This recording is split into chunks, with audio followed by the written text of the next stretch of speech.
Puis aujourd'hui, on va parler d'un sujet chaud qui est comment reconnaître les signes de l'IA. Il y a eu dans les dernières semaines un petit peu des scandales où est-ce qu'il y a des gens qui disaient c'est comme si j'entendais la voix de quelqu'un que je connaissais, puis la personne m'appelait, mais quand j'ai répondu, il me demandait une rançon, tout ça. Fait que j'ai plusieurs personnes qui m'ont parlé de ces sujets-là dernièrement.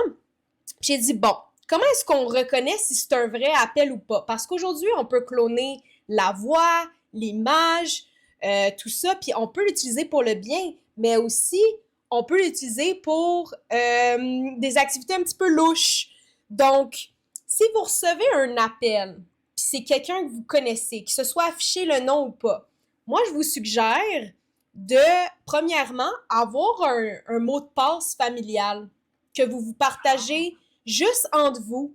Comme ça veut pas dire que ça va arriver, mais on le sait, hein, les arnaques, c'est partout. Fait que juste de bien se protéger entre personnes de la famille. Généralement, ça va être la famille très, très proche. Hein. Ils vont aller appeler numéro maman, papa, fils, fille. Donc, juste de se donner un mot de passe familial, puis de se dire, bon, ben si tu me poses des questions bizarres ou si c'est une situation, vite, j'ai besoin d'argent, je suis pris dans un autre pays, un peu comme on voyait les courriels dans le temps.